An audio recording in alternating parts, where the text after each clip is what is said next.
All right. Another step in the right direction when it comes to the PFL, and specifically the new CEO, John Martin.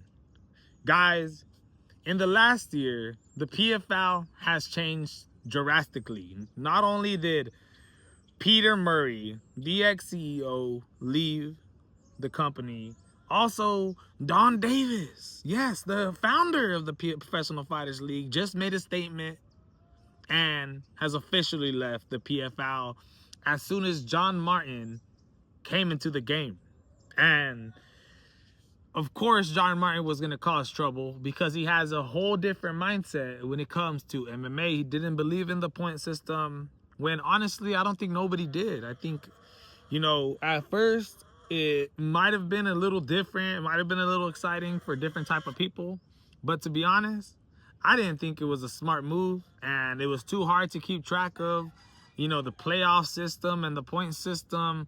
And with John Martin coming into the game, they've switched back to regular, exactly how the UFC is, a system like that, where, you're going to have rankings, you're going to have fights, you're going to have cards. There's not going to be point systems and how you win, how fast you do it, or what round you do it, or nothing like that, which is a great, great thing.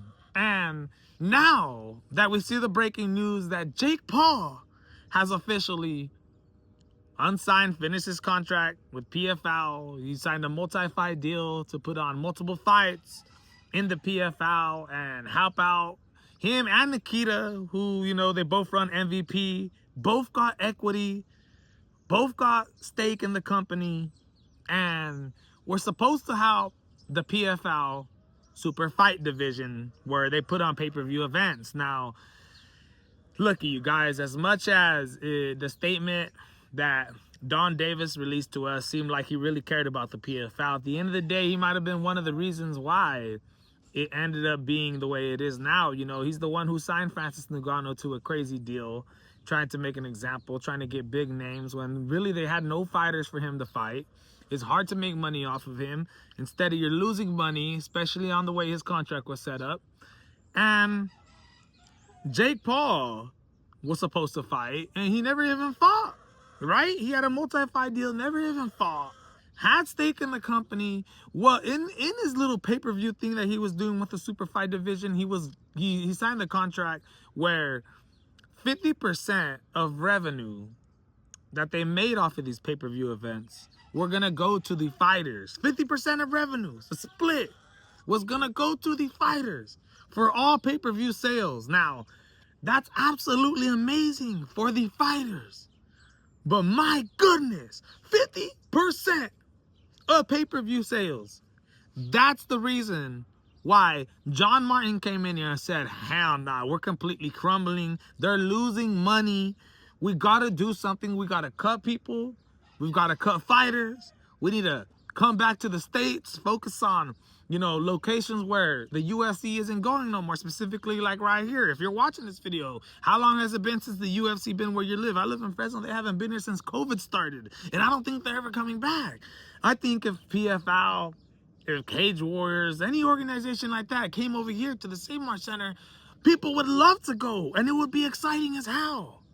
And that's something that John Martin really wants to do and focus on. And I think it is a great thing that Jake Paul has unsigned from the PFL. Him, Francis Ngannou, Don Davis, all the moves that they've been making recently was just putting them, dragging them down, down, down, and down. And honestly, with somebody like John Martin, they do got a big, big potential, big potential of starting something absolutely amazing, and definitely, not compete with the UFC, but just be watched as much as the UFC is. The one thing about combat sports is I feel like you can never get enough. With boxing, they're putting on boxing all the time. I absolutely love it. With UFC, they're doing it all the time, but there's a bunch of other regional circuits. But if they could make the PFL this other huge, absolutely amazing thing with John Martin coming in and no more point system and all this rankings within the next year, this could be something like, they're putting pay-per-views on Fridays, and instead of watching You know, them combating with the UFC and UFC fans not having to watch on Fridays except for the UFC weigh-ins and little shows. We could watch the PFL. It'll honestly be a smart move, man. It's breaking news. Great thing that Jake Paul has officially left. He didn't do nothing for the company anyways, but just cost them money. John Martin knows what he does. Jake Paul, when he signed that deal, it was Peter Murray and Don Davis that were sitting at that table. Remember when he released that video in 2023? Absolutely promoting the hell out of them. You know what happened, right? Jake Paul got offered a lot of money. He got offered a great deal that, in my opinion, dragged the PFL down, and it just didn't even end up coming to fruition. Jake Paul never fought. Never even had a goddamn fight in the PFL. Said he was going to take over MMA. He was going to disrupt MMA like how he disrupted boxing. That's exactly what he said, and he didn't do none of it. Breaking news, my people. This is the MMA Boxing Addicts channel. Let me know what you guys think.